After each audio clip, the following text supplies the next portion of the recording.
deuxième étape de la dissertation, alors, on a le développement, qui est la partie la plus détaillée, la partie la plus volumineuse d'un exercice de dissertation philosophique. Alors, dans le développement, on a d'abord les axes d'analyse et de référence possibles.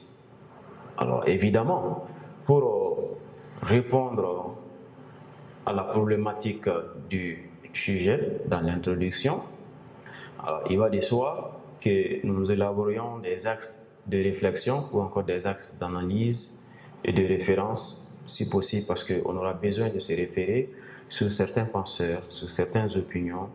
Alors, leurs opinions peuvent nous servir d'arguments et de justification alors, de la thèse ou de l'antithèse.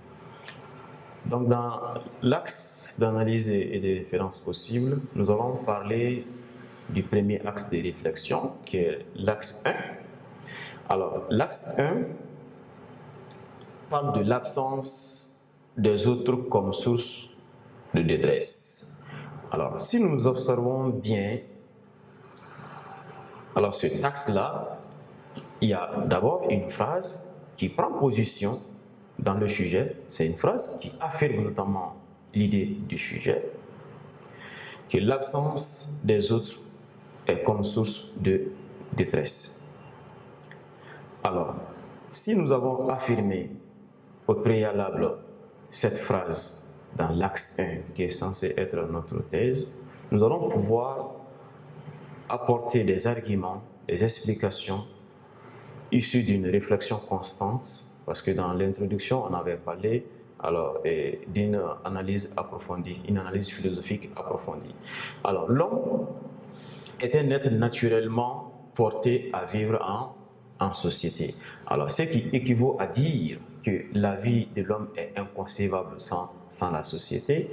Et dans ce cas de figure, Aristote vient étayer cette supposition en disant tout simplement, parce que cette vision va convenir à Aristote, semble convenir à Aristote, qui dit que l'homme est un animal politique.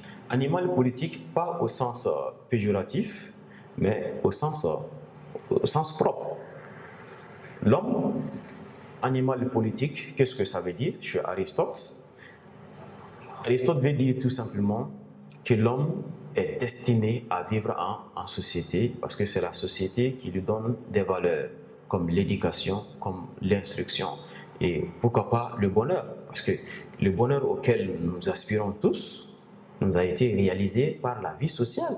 Donc sans la société, alors il est difficile de concevoir le bonheur, la vie de l'homme, l'éducation de l'homme et toutes les valeurs qu'il pourrait acquérir de façon intrinsèque.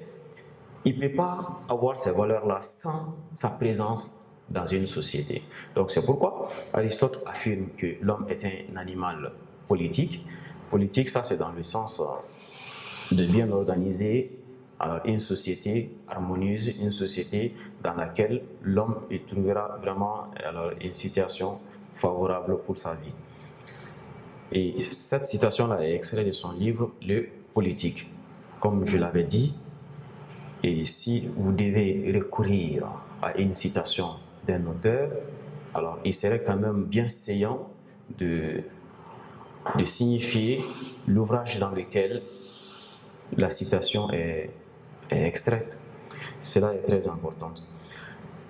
Alors, on va continuer toujours avec les références possibles. On pourra dire également que le prochain est indispensable à mon humanisation et à ma réalisation, car coupé du milieu social, l'enfant.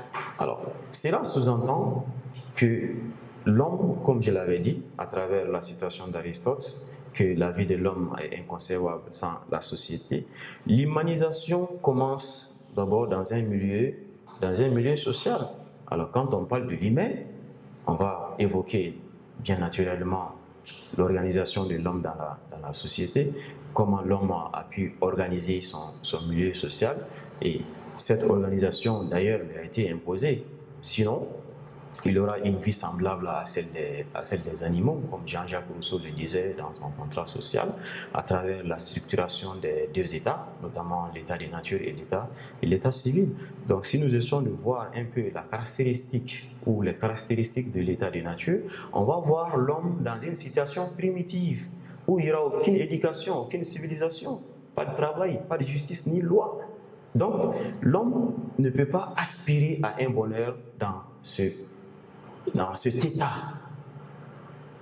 Parce que quand Rousseau décrit son état de nature, il va mettre l'homme dans une situation d'extase. Parce que l'homme, il était bon, il était libre, il était heureux, parce que la nature l'offrait à manger, à boire, et il s'y reposait. Donc, il n'avait pas le besoin de courtiser son voisin, il n'avait pas besoin de tisser des rapports avec son voisin, parce que les besoins n'y étaient pas là, à part les besoins naturels.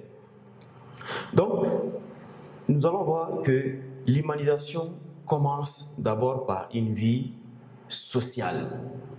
Parce que dans la société, on suppose que la génération supérieure, ça c'est la génération des adultes, qui ont en charge de faciliter la socialisation des enfants.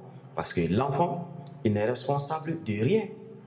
Il faut l'éduquer, il faut lui donner des perspectives, il faut l'orienter vers une vie sociale dans laquelle l'enfant il va se socialiser, il va acquérir des valeurs, il va acquérir des compétences.